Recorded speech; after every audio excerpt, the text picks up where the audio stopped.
Hey, this is Rebecca Dirks for PremierGuitar.com. We are here with Monte Pittman, who is the guitar player on tour with Madonna right now, and we're checking out the rig that you are using every night for the shows. And right now we're up with the amps and effects. Do you want to tell us what you're using for amps? Yep. I use the orange Rockerverb 100 loaded with KT88s into the orange 412 cabinet with Celestion vintage 30s.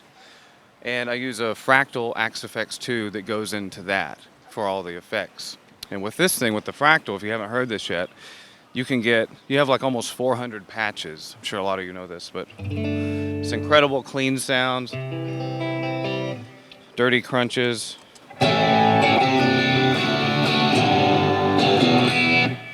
great lead sounds.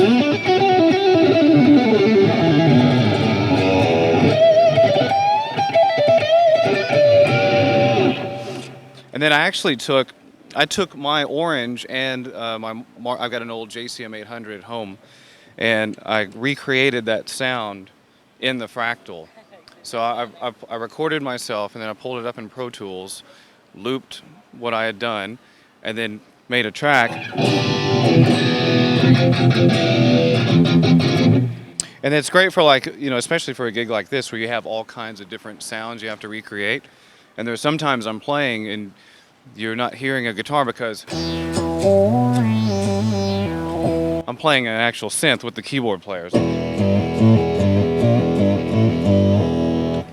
Plus, So that synth is coming from the Fractal. yeah. And so when you're watching, it looks like, where's the guitar? But it's because it's making a synth sound. There's also like noises or like atmospheric sounds. Let's see what else we have. Yeah, crazy sounds. Just messed up sounds that don't even sound right. That you can get all the funky cleans.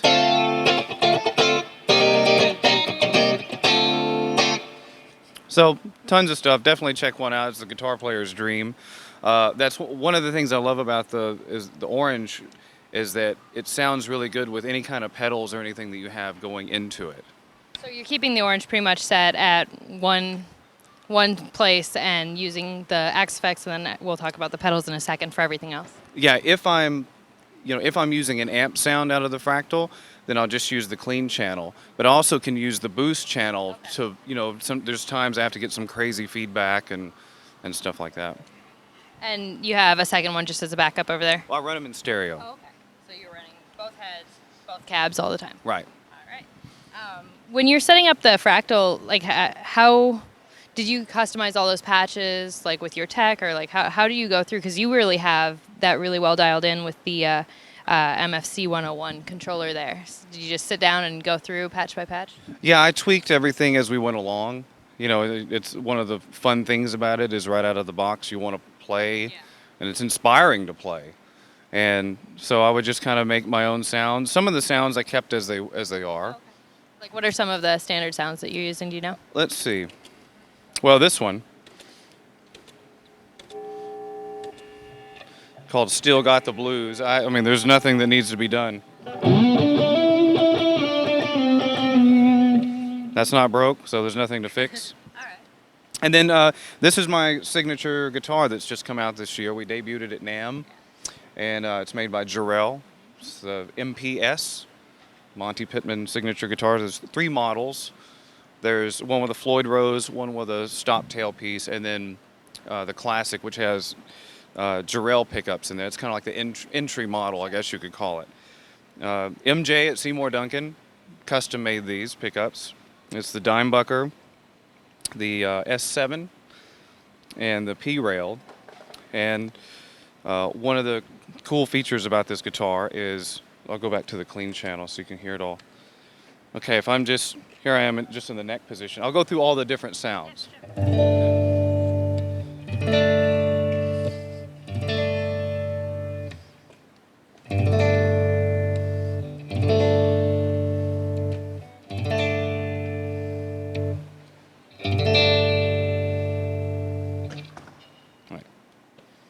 All right, there we go.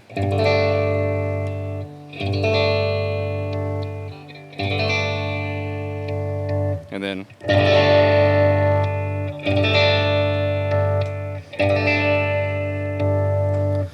So It's basically all the different coil splitting and pickup combinations. right, and I mean sometimes you want a sound, but just from having the coil splitting, it makes it quieter, so it fits better in the track, especially like with pop music when you have so much going on. Sure. And then one thing about this with the 5-way switch is you can't, normally on a guitar that has this, you can't do the, wait, let's not turn it off. And sometimes I just turn the guitar off just in between, but I've also got it gated. Here's the pedals. Yeah, what are you using these pedals for? Ernie Ball volume pedal, the Jerry Cantrell Dunlop signature wah. That's my favorite wah. Why do you like that one in particular? It's just it's just a.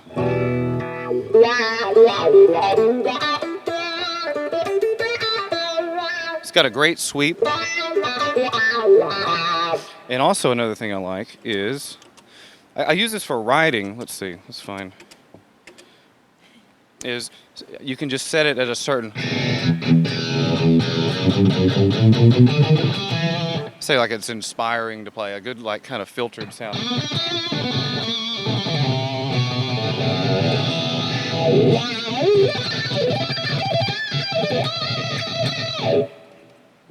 I've got to use a MXR boost. Let's see. Got the dime distortion, the MXR bass octave deluxe, MXR EQ I use for a boost, and then the TC Electronics Polytune for a tuner. Use the carbon copy sometimes. Sometimes we do play things kind of spontaneously, so that's why you never know where the you never know what you're gonna need. So, Like I have this delay set up right now for a kind of like a reggae. And so yeah, that's all for the electric. what are you using the bass octave deluxe for with guitar? Like, why a bass pedal with the guitar? Well, I like to use it for it's like a wait, here we go.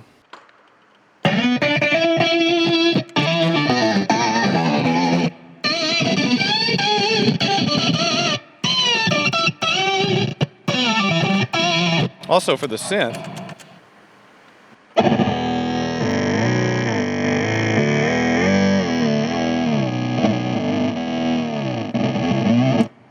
So, and I'd use that with the, let's see, like a clean.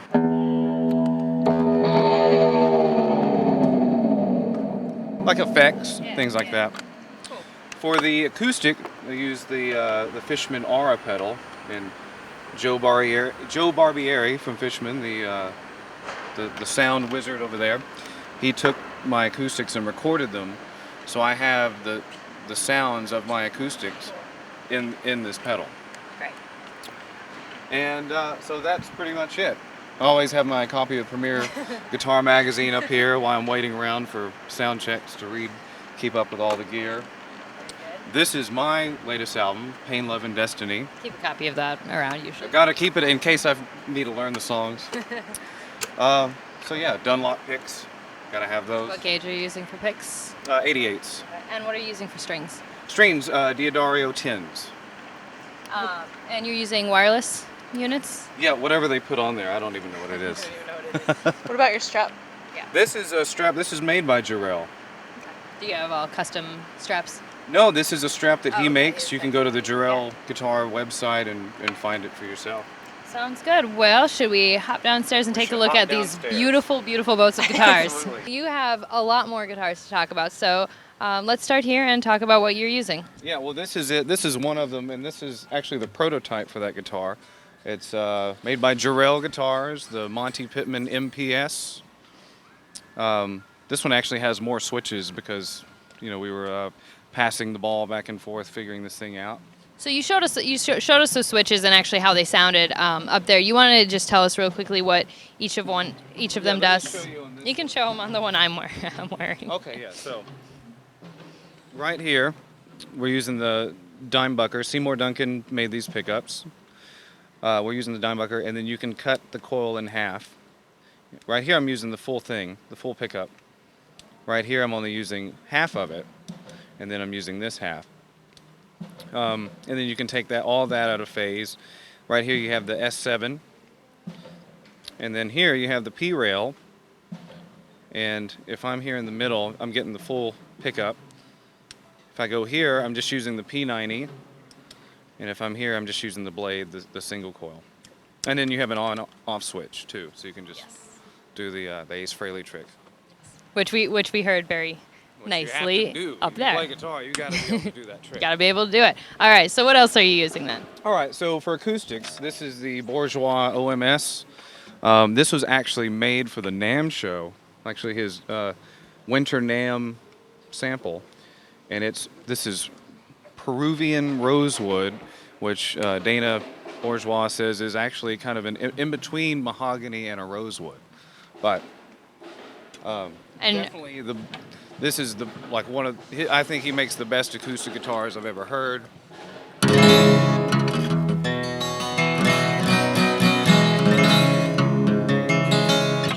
are you capoing that usually? Yeah, because I keep everything tuned down some things down to C sharp, and so on this tour there's a song where I capo it on 2 different frets. And are there electronics in that one? Oh yes, made by Fishman. Yeah, Fishman put the electronics in here. Dunlop strap locks, Waverly tuners, Diodario strings. Let's see. Got my just a regular stock Fender Jazzmaster I bought at Guitar Center. Used it on a couple of songs. Sounds great, plays great. What songs are you using it on? Is there like a particular thing you need the P90s for? Yeah, I use it on what do I use it on? Vogue, Candy Shop, and Human Nature. And then sometimes I use this. This guitar can do what this guitar does and more. Sometimes I like to just change it up. Why not? Right? Yeah. You can. I use this on. Oh, sorry. With the tunings, you said that some are tuned down to C sharp, and you have some in standard, or are you using other Yeah, tunings? I use like this is in standard. I use standard or C sharp. And down in C sharp, if I need something like E flat or D, just capo it or we'd have even more trunks of guitars. Jerry Jones sitar.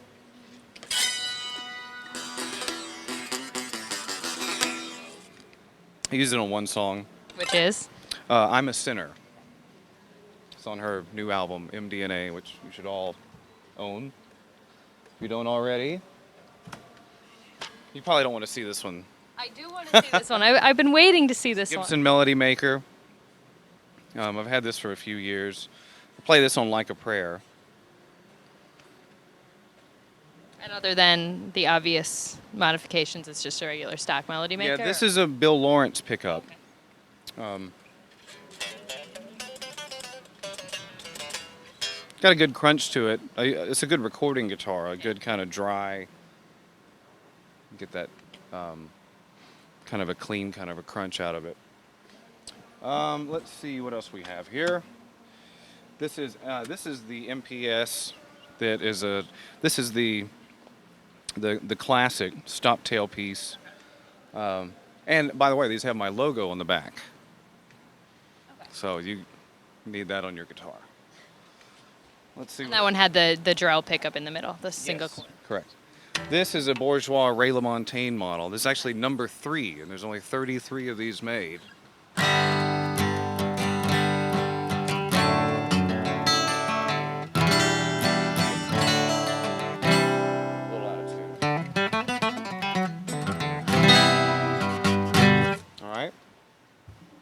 And what are you using that one for versus the other acoustic? I actually don't use that one in the show. I just keep it with me to play.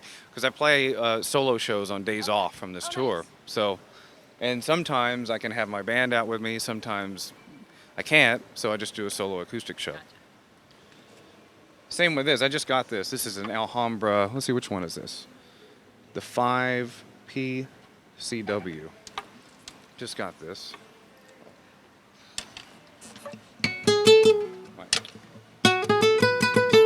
If I can play it.